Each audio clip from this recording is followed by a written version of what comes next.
जय Hind all my dear students. आपका इस प्लेटफॉर्म पे स्वागत है और मैं आशा करता हूँगा नए लोग जो मुझसे जुड़ रहे हैं वो कुछ सीखेंगे और इस फैमिली को ज़्यादा से ज़्यादा शेयर करेंगे।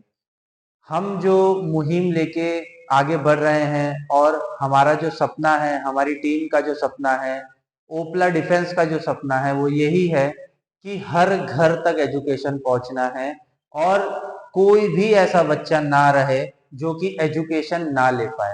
ठीक है, तो बस आपको क्या करना है, ज्यादा से ज्यादा शेयर करना है और इससे क्या होगा, मुझे मोटिवेशन मिलेगा। ज्यादा से ज्यादा अगर लोग जुड़ते हैं, आपको लाइक करना है और शेयर करना है, दो चीज करना है और ज्यादा से ज्यादा इस फैमिली को बड़ा करना है।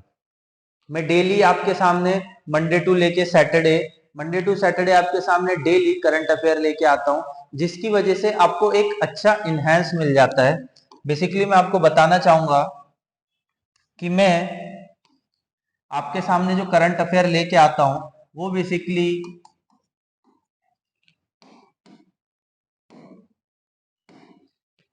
इंडियन एक्सप्रेस,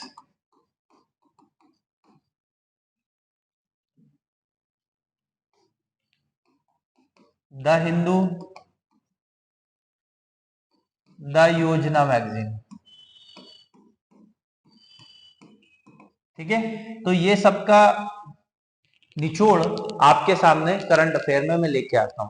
तो मैं आशा करता हूं आपको ये जो एक स्टैंडर्ड न्यूज़पेपर है जो कि हर कॉम्पिटिटिव एग्जाम में पूछा जाता है यहाँ से, जैसे कि आपका यूपीएससी हो गया, एनडीए हो गया, सीडीएस हो गया, उसके बाद एफकेट हो गया, सीएपीएफ हो गया, ये सब एग्जाम में बेसिकली यहीं से क्वेश्चन पुट होते हैं directly current affair basis.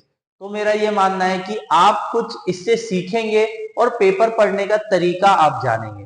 At the time of my preparation मुझे भी ये सब रिसोर्सेज का पता नहीं था, तो मैं कोशिश कर रहा हूं कि आप तक रिसोर्सेज पहुंचा सकूं लिमिटेड टाइम में और अच्छा कंटेंट के साथ। ठीक है, तो आई होप सो आगे बढ़े। आज का मोटिवेशन है डोंट और क्विट। तो डोंट और क्विट में सबसे इंपॉर्टेंट है, डोंट में एनटी हटा दो और क्विट में क्यूटी हटा दो, मतलब डू और इट। फिर क्या बच जाता है हमारे पास, डू और इट। देखिए, मैं आपको हमेशा मोटिवेशन देता रहता हूं। देखिए, मोटिवेशन टाइप की कोई चीज होती नहीं है, लिटरली बोलूं तो मैं, अगर आप बाहर से मोटिवेशन लोगे तो डेफिनेटली आपको क्या होगा, 2 मिनट की चिंगारी लगेगी, हवा और बुझ जाएगी। तो मेरा ये मानना है मोटिवेशन आपके अंदर से आना चाहिए। अगर आपको कुछ करना है, आपको डिफेंस में जाना है, तो आपको बेसिकली मोटिवेशन खुद से होना चाहिए, ना कि मैं रोज आपको कोई मोटिवेशन दूं, कुछ नहीं बातें करूं तो आप मोटिवेट रहोगे, नहीं मुझे करना है, मुझे करना है, मुझे करना है। इस टाइप से नहीं होता है। मोटिवेशन बस एक भ्रम है जो कि आपको किसी गलत सिचुएशन से बाहर निकाल सकता है, बस ओनली डेट्स इट। तो आपको मोटिवेशन के चक्कर में नहीं पड़ना है, अपने क्वालिटी एजुकेशन पे ध्यान देना है, टाइम पे ध्यान देना है और कहीं ना कहीं बस आपको सीखते जाना है। जितना आप सीखोगे आपके बेनिफिट उतना ही नॉलेज को मिलता जाएगा। आई होप तो आपको चीजें क्लियर हो गई है। तो क्या करना है, डू एंड इट, मतलब कोई चीज को ठान लिया तो उसको करना है। It's my detail, my name is Rohit रानवे, experience 6+ year, geography history polity में पढ़ा रहा हूँ। यूपीएससी, सीडीएस, सीएपीएफ, एफकेट, आईसीजी ये मैंने खुद क्वालिफाई किया हुआ है। हाँ, कोई बच्चा ये पूछे सर आपने एनडीए दिया, नहीं, मैंने डायरेक्टली ग्रेजुएशन के बाद प्रिपरेशन स्टार्ट करी थी। तो हाँ, एनडीए का मुझे बहुत अच्छा नॉलेज है, तो मैं इसलिए एनडीए के बैचेस को भी पढ़ाता हूँ। ठीक है, आई होप सो समझ में आई होगी चीजें। इट्स अवर फाउंडेशन बैच जो कि स्टार्ट हो रहा है। हमारा एक न्यू फाउंडेशन बैच स्टार्ट होने वाला है, कब, अप्रैल 15 2024। ठीक है, तो इसमें प्लीज जल्द से जल्द जुड़ जाइए, एनरोलमेंट कर लीजिए, क्योंकि फिर लिमिटेड सीट्स है और लिमिटेड सीट्स के बाद फिर क्या होगा कि आपको जगह नहीं मिलेगी, लिमिटेड सीट्स है। ठीक है, तो फिर आपको जगह नहीं मिलेगी, फिर बाद में मुझे मत बोलना कि सर आप क्या कहते हैं एडमिशन के लिए बोल रहे थे, हुआ नहीं। तो बेसिकली अप्रैल 15 से स्टार्ट हो जाएगा। ये उन बच्चों के लिए जो कि 10th में है, अभी 10th में है और वो 11th और 12th के लिए मुझसे जुड़ना चाहते हैं, और अपन CDS की भी तैयारी इसी के गो थ्रू करते रहेंगे। ठीक है, तो आई होप तो आपको समझ में आया होगा। करंट अफेयर बेसिकली मैं खुद कवर करवा रहा हूं आपको वीडियो के माध्यम से। डाउट सॉल्विंग सेशन होगा, एनडीए स्पेशल फोकस स्टडी है, पर्सनल मेंटोरशिप मिलेगा, PDF note, 6 to 8 hour daily study plan और एनसीईआरटी फोकस आपके साथ दिया जाएगा। ठीक है, आई होप सो आपको समझ में आई होगी, चीजें क्लियर हो गई होगी। यहाँ जुड़ जाना है आपको, ये हमारा टेलीग्राम ग्रुप है। देखिए टेलीग्राम ग्रुप पे जुड़ने से फायदा क्या है, ओपला डिफेंस टाइप कर देना टेलीग्राम पे, मैं आपको वहां मिल जाऊंगा। इससे फायदा ही आपको पीडीएफ दे देगा और क्वेश्चंस जो कि मैं डेली करवाता हूं पढ़ाने के बाद, तो आपको वही मिलेगा। ठीक है, आपको क्वेश्चंस वही मिलेंगे। 2000 से लेके 2020 तक के जो भी क्वेश्चंस आए हुए हैं सब उसको हम डिस्कस कर रहे हैं एनडीए के एग्जाम। ठीक है, आई होप सो चीजें क्लियर। आगे बढ़े। आज का देखिए, आज का जो करंट अफेयर है, बेसिकली 100 लोग ब्लास्ट में मर गए। किधर मर गए? ईरान में। कहां मर गए? ईरान में। तो आपसे ये नहीं पूछेगा कितने लोग मर गए, कितने बच गए, क्या हो गया क्या नहीं हो गया, आपसे पूछेगा पर्शियन गल्फ का है, तो पर्शियन गल्फ ईरान के पास है। ठीक है, दूसरी चीज पर्शियन गल्फ से और क्या क्वेश्चन बन सकता है कि पर्शियन गल्फ के पास ईरान है, उसकी कैपिटल तेहरान है, और ईरान एक और सी से कनेक्ट होता है, उसका नाम है कैस्पियन सी। ठीक है, तो पर्शियन गल्फ और एक तरफ कैस्पियन सी है, ये कोई सी नहीं है बट ठीक है एक नाम है, ये आगे जाके मेडिटेरियन सी में मतलब बेसिकली ये लैंडलॉक लेक टाइप है, ये कोई सी नहीं है, बस इसका नाम रखा गया है, सी नहीं। तो ये अर्मेनिया, ये अजरबैजान, ये तुर्की, ये इराक, तुर्कमेनिस्तान, अफगानिस्तान और पाकिस्तान। तो क्या क्या पूछेगा आपसे कि ईरान की कैपिटल क्या है, सबसे पहले कहां कनेक्ट होता है, तो पर्शियन गल्फ से और कैस्पियन सी से। पर ईरान यहां से कुछ एक्सपोर्ट कर नहीं सकता क्योंकि ये सी नहीं है, लेके आजू बाजू कंट्री घिरी हुई, तो ज्यादातर इसका ट्रेड पर्शियन गल्फ से ही होता है। ठीक है, अब आपसे क्वेश्चन क्या पूछेगा, कौन कौन सी कंट्रीज ईरान से कनेक्ट है, तो टर्की, उसका इस्तांबुल है, Iraq, Armenia, Azerbaijan, Turkmenistan, Turkmenistan, Afghanistan और पाकिस्तान। ठीक है, ये कंट्री घोट के पी लो, आपके आगे वाले जो एग्जाम में है पूछेगा। तुर्की, Iraq, Armenia, Azerbaijan, Turkmenistan, Afghanistan, Pakistan, Iran से और कौन सी सी लगती है, पर्शियन गल्फ लगता है, ये आपसे पूछेगा। तो आई होप सो यहाँ तक चीजें क्लियर हो गई है। ये मैप का क्वेश्चन था, इस वजह से मैंने डाला। यहाँ जो ब्लास्ट हुआ है वो अमान्य है, वो मैं कंडेम करता हूं, और जो निर्दोष लोग हैं, जो माएँ हैं, जो बहनें हैं, जो बच्चे हैं, उनके साथ तो बहुत बुरा ही होता है, पर अब क्या करें, समाज है इस तरीके का, पापी समाज, क्या कर सकते हैं। नाटो, चलो नाटो के बारे में जानते हैं। ये नाटो नाटो सॉन्ग का काम नहीं है, ये नाटो है एक ऑर्गेनाइजेशन है। ठीक है, नहीं तो पता चला नाटो नाटो गाना चालू कर दोगे। The North Atlantic Treaty Organization, NATO also called the North Atlantic Alliance, is a inter government military alliance. ये क्या है, एक मिलिट्री अलायंस है जो कोल्ड वॉर के बाद बनी है। ठीक है, ये क्या बनी है, कोल्ड वॉर के बाद, मतलब बेसिकली हम देखेंगे इसमें 31 स्टेट्स है, जिसमें 29 यूरोपीय एंड 2 नॉर्थ अमेरिकन स्टेट है। ठीक है, इसमें 31 मेंबर जुड़े हुए। देखिए जैसे यूएसए पे कभी किसी ने हमला कर दिया, यूएसए पे गलती से किसी ने हमला कर दिया तो अकेले ही संभाल सकता है, बट ये कि यूएसए पे हमला मतलब 31 लोग और आ जाएंगे, इसके साथ जुड़ जाएंगे मिलिट्री अलायंस। मतलब जो नाटो के मेंबर है, एक पे हमला मतलब सब जुड़ के उस पर हमला कर देंगे। ठीक है, Established the aftermath of the World War II, ये कब बना, after world war 2। North Atlantic Treaty sign the Washington DC, कहां साइन किया गया था, वॉशिंगटन डीसी में, कब, 4 अप्रैल 1949। ठीक है, आई होप सो समझ में आया होगा। NATO is a collective security system, is independent member state agree to defend each other against attack by third party. वही मैंने बोला, यूएसए पे किसी ने अटैक किया तो ये 31 जुड़ जाएंगे और सामने वाले पे अटैक करेंगे। During the cold war NATO operate as a check on the threat post, cold war मैंने पहले ही बता दिया था। At the Soviet Union, Soviet Union से बचने के लिए, मतलब वही है रशिया से, मुद्दा है ये लड़ाई किसकी है पता है? रशिया और यूएसए की है, बस और कुछ नहीं है। दो बड़े पावर है, बड़ी कंट्री है, तो उनके बीच में लड़ाई है, बीच में 31 लोग फंस गए और कुछ नहीं। Finland become the नाटोज newest member, ये याद रखना है। फिनलैंड जो है वो नाटो का सबसे नया मेंबर है। कौन? फिनलैंड। और ये कब बना था? 4 अप्रैल 2023 में। तो फिनलैंड नहीं बना था, नाटो का मेंबर बना था Finland. Upon deposit instrument of accession the North Atlantic Treaty with the US at the NATO headquarter is Brussels. NATO का हेडक्वार्टर कहां पर है? ब्रसेल्स पे। तो आई होप तो क्वेश्चन किस तरीके से फ्रेम होगा आपको पता है। सबसे पहले साइन कहां हुआ था? वॉशिंगटन डीसी में। कब हुआ था? 1949 में। ठीक है, ये एक अलायंस है जो कि किसी पे अटैक किया तो सब अटैक करेंगे उस पे। दूसरा, अभी लेटेस्ट में कौन जुड़ा है? फिनलैंड जुड़ा है, और इसका हेडक्वार्टर कहां है? ब्रसेल्स में। ठीक है, आई होप सो क्लियर। ये नाटो का लोगो, नाटो नाटो नाटो नाटो। ठीक है, समझ में आया? नाटो का लोगो। चलो आगे बढ़े। बक्सा टाइगर रिजर्व। क्या? बक्सा टाइगर रिजर्व आज करंट में था, जान लेते हैं क्या है Buxa tiger reserve.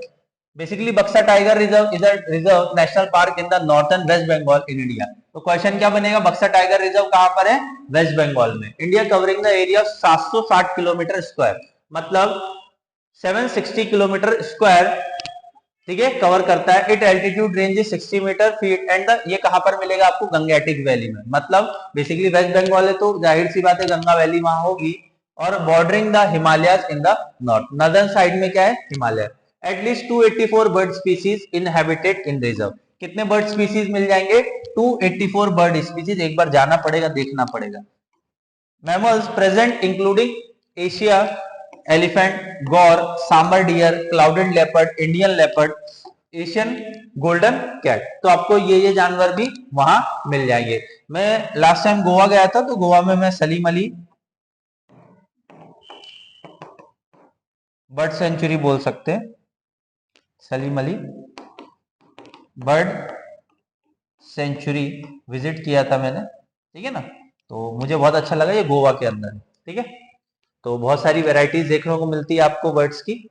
I hope से यहां तक समझ में आया। बक्सा टाइगर रिजर्व का है वेस्ट बंगाल में। देख लिए गंगाटिक प्लेन से, नॉर्दर्न साइड में हिमालय से कौन कौन से जानवर मिलेंगे? बेसिकली एलिफेंट मिल जाएगा, gaur, sambar deer, cloud leopard, Indian leopard, Asiatic gods. ठीक है, ये बक्सा टाइगर रिजर्व वेस्ट बंगाल में। थोड़ा सा देख लेते हैं, यहाँ शेर बहुत मिलते हैं। West Bengal is notified tiger reserve in 1983। Buxa tiger reserve को कब मिला टाइगर रिजर्व का दर्जा? 1983 में। ये कहाँ है? Alipur, Alipur Duar district of west Bengal. कहां पर है? Alipur Duar district of west Bengal. The northern boundary runs along the international border with Bhutan. मतलब जो नॉर्दर्न साइड में है उसकी बाउंड्री क्या है? Bhutan. The fragile Terai ecosystem consist a part of this reserve. ठीक है, Siuchul hill ranges lie along the northern and BTR eastern boundary touched at the Assam state.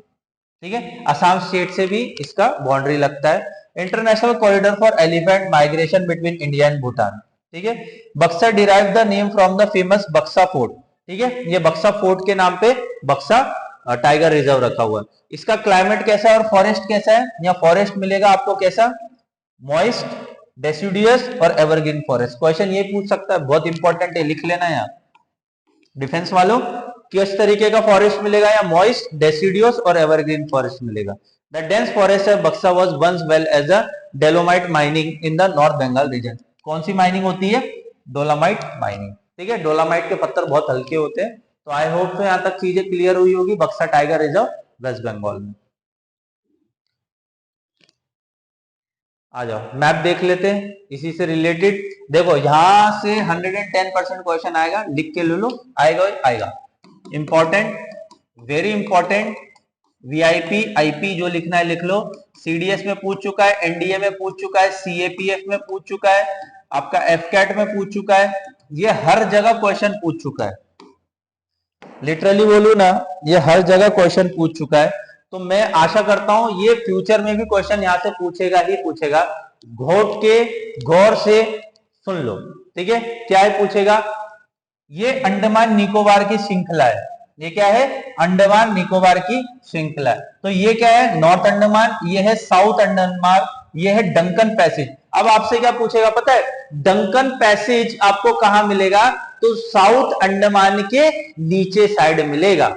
और आपसे फिर पूछेगा कि डंकन पैसेज किसके बीच में है, तो लिटिल अंडमान और साउथर्न अंडमान के बीच में। क्वेश्चन पूछ चुका है, मैं फिर बोल रहा हूं आपको, रिपीटेड पूछ सकता है कि डंकन पैसेज आपको कहां मिलेगा, तो लिटिल अंडमान और साउथ अंडमान के बीच में मिलेगा। अब आपसे पूछ सकता है कि 10 डिग्री चैनल कहां मिलेगा, तो 10 डिग्री चैनल मिलेगा बेटा डंकन पैसेज और लिटिल अंडमान के बीच में। तो आई होप तो आपको समझ में आया, 2 बार इस तरीके का क्वेश्चन पूछ चुका है। ये मिडिल अंडमान है, ये ग्रेटर निकोबार है और ये इंदिरा पॉइंट है, इंडिया की सदर्न मोस्ट बाउंड्री। और नीचे फिर क्या लग जाता है, ओडिशा। ये इंडिया यहां तक है और ये हो गया इंडोनेशिया चालू। इसका स्ट्रेस है 150 किलोमीटर का, इसका जो स्ट्रेस है वो 150 किलोमीटर का। ठीक है, अब देखो क्या क्या पूछता है, 10 डिग्री चैनल पूछता है, ठीक है, 10 डिग्री चैनल, 9 डिग्री चैनल और 8 डिग्री चैनल। ये क्योंकि इंडिया से बिलोंग करते हैं इस वजह से। तो 10 डिग्री चैनल, डंकन पैसेज और लिटिल अंडमान।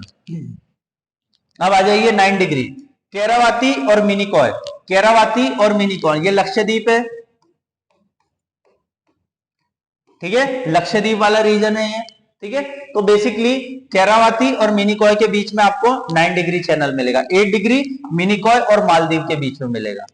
ठीक है, तो याद रखना है, घोट के पी लेना है, 9 डिग्री केरावती मिनिकॉय, 8 डिग्री मिनिकॉय और मालदीव। तो कैसे याद रखोगे, के और एम के बीच में 9 डिग्री, के और एम के बीच में 9 डिग्री और एम और एम के बीच में 8 डिग्री, एम और एम के बीच में 8 डिग्री। 10 डिग्री कहां मिलेगा, बी और एल के बीच में 10 डिग्री। कुछ तो ट्रिक्स बनाओ, याद करो, याद करना ही पड़ेगा, क्वेश्चन पूछता है। देखो अब दूसरे दूसरे रीजन में भी है, जैसे 6 डिग्री वगैरह है, अब भविष्य में पूछ सकता है, भरोसा है, यूपीएससी का कोई भरोसा नहीं। 6 डिग्री कहां मिलेगा, south of the great Nicobar and island of Indira point. ठीक है, 6 डिग्री कहां पे मिलेगा आपको, ग्रेट निकोबार और इंदिरा पॉइंट के बीच में। Andaman Nicobar island group are Sumatra island of the Indonesia. ठीक है, सुमात्रा आइलैंड से अंडमान निकोबार आइलैंड सेपरेट होता है। ठीक है, वो जो मैंने 150 किलोमीटर का स्ट्रेच बताया था वो सुमात्रा आइलैंड का। 8 डिग्री बता ही दिया मैंने, 9 डिग्री बता दिया, 10 डिग्री बता दिया, 11 डिग्री देख लो, इंपॉर्टेंट है, पूछ सकता है भविष्य में। अमनदीव और कैनोरी आइलैंड के बीच में कौन सा, 11 डिग्री चैनल आपको अमनदीव और कैनोरी आइलैंड के बीच में मिलेगा। तो आई होप तो आपको क्लियर हो गया होगा, बहुत इंपॉर्टेंट टाइप का क्वेश्चन है और याद रखना है। तो कैसे लिखोगे, कैसे लिखोगे, इसको शॉर्ट फॉर्म याद करना हो तो कैसे करोगे, ए और सी के बीच में 11 डिग्री, ए और सी के बीच में 11 डिग्री। आगे बढ़े, डायरेक्ट बेनिफिट ट्रांसफर स्कीम, डीबीडीटी, क्या बोलते हैं इसको, डीबीटी, डीबीटी 9th एनसीईआरटी में बहुत अच्छे से दिया हुआ है। ठीक है, तो जिसको पढ़ना है, प्रेफर करना है, पढ़ सकता है। It has been vision as the aid for simple faster flowing information and fund to the beneficiary and reduce the fraud in the delivery system. DBTT system इस वजह से लाया गया है, आपको बस इतना सा समझना है, ये तो फैक्चुअल डाटा है, पर इतना सा समझना है, ये डीबीटीटी डायरेक्ट बेनिफिट ट्रांसफर स्कीम इसलिए लाया गया है, कोई भी गवर्नमेंट स्कीम जिसके थ्रू पैसा ट्रांसफर करना है तो डायरेक्टली हम जो उपभोक्ता है, हम क्या बोल सकते हैं, जो किसान है, जो गरीब इंसान है, उसके अकाउंट में पैसा जाए, जिससे बीच में जो फ्रॉड है वो खत्म हो जाए। ठीक है, तो फ्रॉड खत्म करने के लिए, डायरेक्ट सब्सिडी प्रोवाइड करने के लिए ये आपका स्कीम लाया गया, बस इतना है। The central plan scheme monitoring system earlier vision public financial management system of the office controller general of account, किसके अंदर आता है, controller general of account was choose to act as a common platform direct benefit transfer. तो direct benefit transfer किसके under आता है, control general of accounts के। Primary compound is implementing DBT scheme to beneficiary account validity system, robustic payment and reconciliation platform with the Reserve Bank of India। भाई किसके साथ समझौता किया है, reserve bank of India, national payment corporation NPCI और public private sector banks और regional rural banks ये सबके साथ भी क्या किया, कोलैबोरेशन किया हुआ है, जिससे कि जो गरीब लोग है उसका किसी भी बैंक में खाता क्यों ना हो, कोई भी छोटे से बैंक में खाता क्यों ना हो, पर उसको डायरेक्ट बेनिफिट ट्रांसफर मिल सके। The core banking solution, settlement system RBI, Aadhaar payment bridge, NPCI etcetera. NPCI का फुल फॉर्म याद रख लेना, national payment corporation of India, पूछा जाता है। कौन कौन सी स्कीम्स गवर्नमेंट के थ्रू, कम से कम 53 स्कीम्स है, 53 स्कीम्स है, उसमें डीबीटी ट्रांसफर किया जाता है, डायरेक्ट बेनिफिट ट्रांसफर। तो कौन कौन सा, एक कुछ एग्जांपल है, प्रधानमंत्री फसल बीमा योजना, नेशनल फूड सिक्योरिटी मिशन, प्रधानमंत्री कृषि सिंचाई योजना, प्रधानमंत्री किसान और स्वच्छ भारत मिशन ग्रामीण, अटल पेंशन योजना और नेशनल आयुष मिशन। ठीक है, अटल पेंशन योजना में बुजुर्गों को 1000 रुपए तक की पेंशन मिलती है, तो अच्छी चीज है। आयुष्मान मिशन मतलब वो मेडिकल हेल्थ सर्विस वाला फंड है। ठीक है, तो ये सब चीजों में, और आधार क्या है इसके अंदर, मैंडेटरी नहीं है, किसी का आधार नहीं भी है तो भी उसको डीबीटी ट्रांसफर किया जा सकता है। आई होप सो यहां तक चीजें क्लियर हुई, आपको समझ में आई होगी, फंडे क्लियर हुए होंगे। चलो आगे बढ़े। वीवीपैट बहुत इंपॉर्टेंट है, इलेक्शन आ रहा है 2024 का, इलेक्शन आ रहा है 2024 का इलेक्शन आ रहा है, वीवीपैट इंपॉर्टेंट है। ये सब न्यूज में था, इस वजह से मैं उठा के लेके आया। The election commission of India was criticized for not being the transparent and keeping political parties out of the loop, defect the voter VVPAT का फुल फॉर्म क्या, voter verified paper audit trial. 2012 के अंदर, फिर 2018 के अंदर repeated question पूछा गया, VVPAT का फुल फॉर्म बताओ, वीवीपैट का फुल फॉर्म बताओ। अलग अलग तरीके के एग्जाम में पूछा गया है, एसएससी में पूछा गया है, एसएससी के सीजीएल में पूछा गया है, यूपीएससी के अपने सीडीएस एनडीए जैसे एग्जाम में पूछा है। तो ध्यान रखना है, क्या है, voter verified paper audit trial machine है। देखो एक ऐसी मशीन है, आपको फोटो वगैरह दिखाऊंगा मैं। तो इसका क्या काम है कि ये ना किसी नेट से कनेक्ट है, ना किसी ब्लूटूथ से कनेक्ट है, ये किसी भी बस एक सॉफ्टवेयर है जो कि आप बटन दबाओगे, लिस्ट रहती है जो पॉलिटिकल पार्टी में आप वोट देना चाहते हो, सामने एक छोटी सी डिस्प्ले है, उस पे उस पार्टी का चिन्ह दिखेगा, आपका नाम दिखेगा, पर्ची बाहर आएगी, आप पर्ची घर पे लेके जा सकते हो। ठीक है, तो आपको पता चल जाएगा आपने किसको वोट दिया हुआ। तो ये इस तरीके की धांधली से मुक्ति पाने के लिए, हमारे देश में करप्शन बहुत होता है ना, वोटिंग के टाइम पे भी होता है, तो वो सब से बचने के लिए voter verify paper audit trial machine बनाई गई। I hope so clear. The election commission has not informed political party about the identification. 6.5 lakh VVPAT machine are defective. क्या पाई गई थी, 6.5 लाख वीवीपैट मशीन डिफेक्टिव पाई गई। कब, 2019 के चुनाव में। Affected voter in the last general election and subsequent assembly poll. VVPAT is the independent verified printer machine attach by the electronic voting machine. किससे अटैच रहता है ये, इलेक्ट्रॉनिक वोटिंग मशीन से। That allow voter to verified and voter has been recorded accurately. ठीक है, जो उसने जिसको वोट दिया है उस तक वो पहुंच जाए। I hope so clear. ऐसा दिखता है वीवीपैट, ये देखिए, ये एबीसीडी से नाम दिया हुआ है। ठीक है, और किसने बनाया भाई, सबसे इंपॉर्टेंट क्वेश्चन है, बनाया किसने है, भारत इलेक्ट्रॉनिक्स से। किसने बनाया, भारत इलेक्ट्रॉनिक्स ने।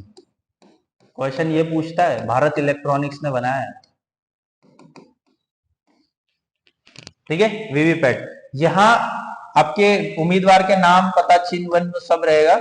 यहाँ बटन दबाओगे, ये बटन दिए हुए हैं, और यहाँ आपको दिखेगा छोटा सा, और यहाँ से पर्ची बाहर आ जाएगी।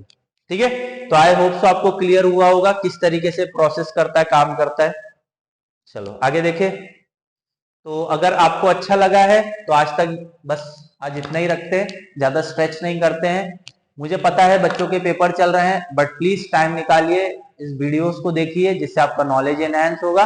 और इससे रिलेटेड अगर कुछ क्वेश्चन आ भी जाता है कभी 10th 12th में, कोई भी बोर्ड एग्जाम में केस स्टडीज वगैरह भी आ सकती है, क्योंकि पॉलिटिकल साइंस तो होता ही है, तो बेसिकली वो हेल्प मिलेगी। और अच्छा लगा है तो प्लीज आपको लाइक और शेयर करना है। ठीक है, thank you for watching this video, और लाइक और शेयर करते रहिए। Thank you.